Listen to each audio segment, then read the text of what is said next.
Previously, I picked up this rough rotary Rx7 racing legend that had been sitting unused for more than a decade. After lots of hard work from our team and help from fellow rotary enthusiasts like Mike Vargas and Daniel from Kaiju Fab, we were able to get this car back up and running after such a long time. But then the rain came, spoiling this car's eagerly awaited first test drive. Now it's time for a moment that is very, very long overdue. I guess here goes nothing.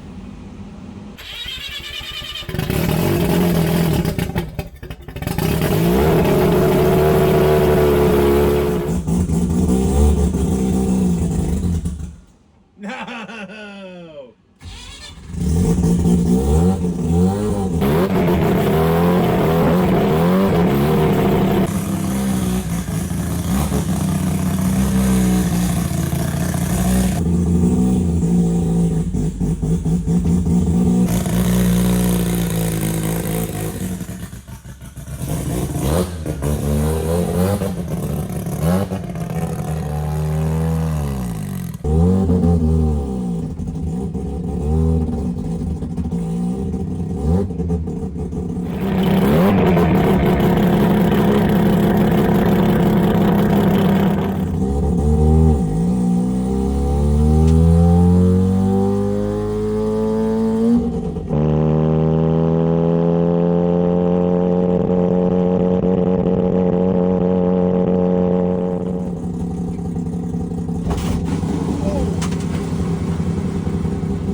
Not good. Holy shit. Yeah, I need you to come down here. What the f are you? Oh. Okay. Okay. Yeah.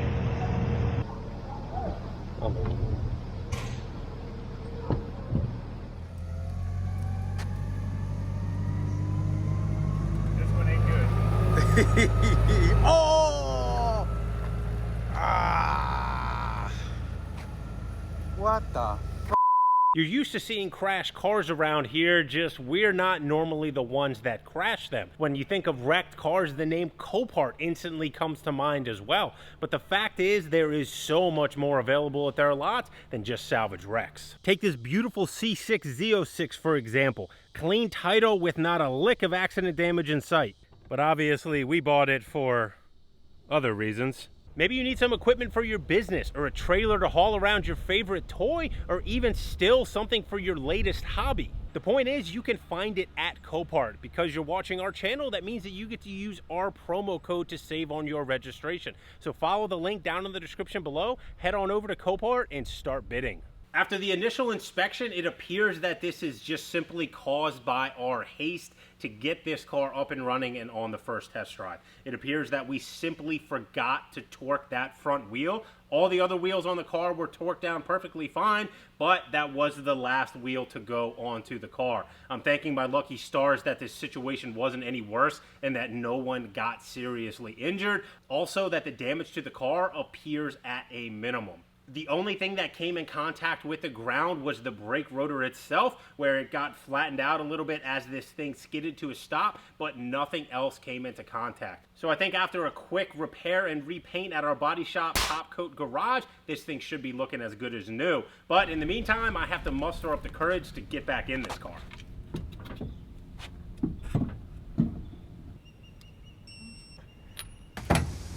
I'm not scared to get in this thing. It's concerning. Is everything else tight?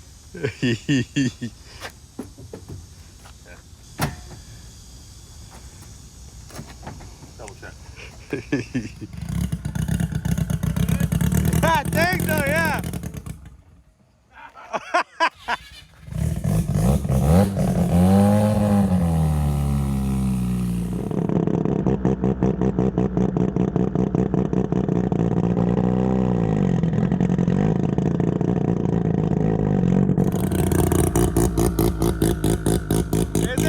Is it good now? It feels good. We gotta check it.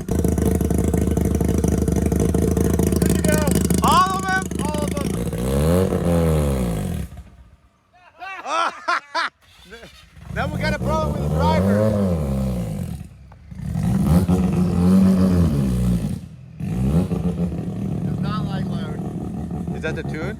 Yeah. Quality. The wiring's good. Are you sure? Yeah. I don't know. It runs.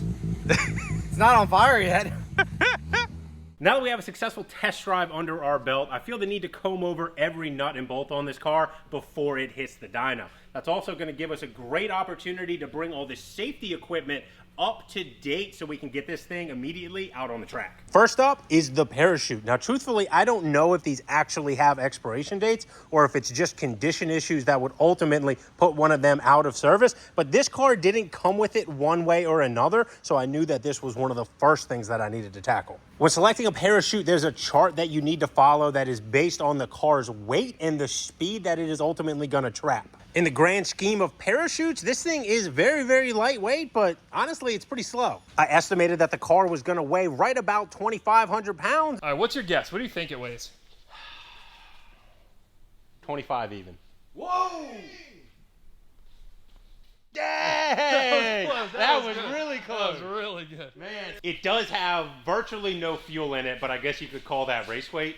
So, I mean, that should be a relatively accurate number for, like, race day. Seems like it. And the trap speed in the past, I know, was right about 150 miles an hour. So that put us right on the border of the 410 and the 420 parachute. In this instance, I went ahead and opted for the slightly larger chute. That way, we have a little bit of room to grow. To start, we need to mark our mount points for the plate that's ultimately going to hold the parachute pack.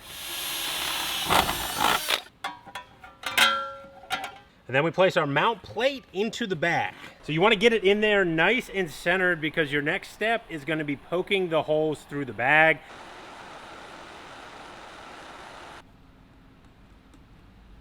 Perfect little hole. I think your car just burning. Oh. Whoops. Now you might be thinking that M6 bolts and rib nuts is a little bit light duty for a parachute mount, and you're not wrong, but the strength up here isn't hypercritical. Where all of the load is carried on this is down here at the bottom.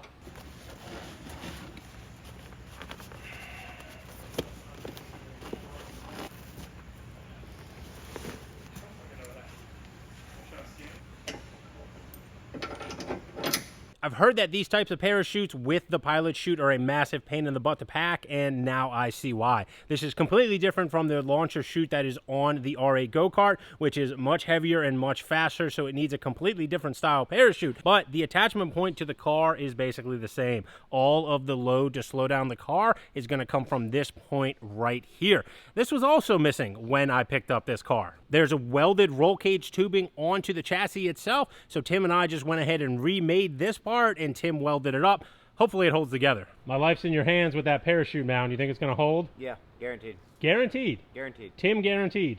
Tim guaranteed. Really, the one big point when you're packing a chute like this is that the last flap to close is opposite from where the cable comes out of the car. But you might notice that it's missing, which means that we need to go ahead and mount all of this up so we can finish the parachute install. The lever for the parachute just mounts to the roll cage using hose clamps, and you can see the line itself just secures to the cage all the way to the back of the car. Back here, all we have to do is trim the cable to length so that there is 1 inch of cable that ultimately sticks through the rope right there. There is a reason that this car looks like a pirate. The plan all along was to repurpose this headlight cover into an intake duct for that massive turbo. Because of our tolerances here, I didn't think that we had a chance to directly put the air into the turbo. I think that this is way too sharp of an angle, and we want to get as much clearance to the front wheel there as possible. You can see with this welded and mounted up, the basis of the idea. All the fresh cold air is going to come in here through the headlight duct and just get dumped right in front of the turbo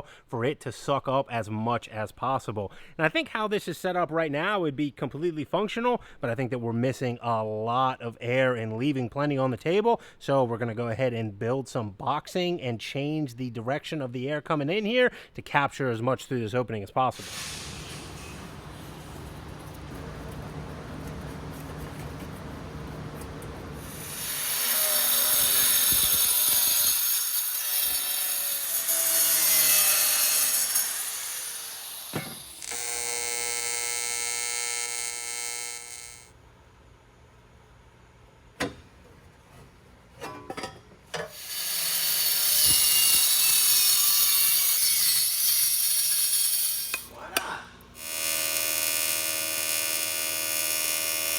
After a fresh round of powder from my local resource John at Kent Island Powder Coating, I don't think that this could have came out any better. This should do the job just perfectly to funnel nice cold air directly into that turbo.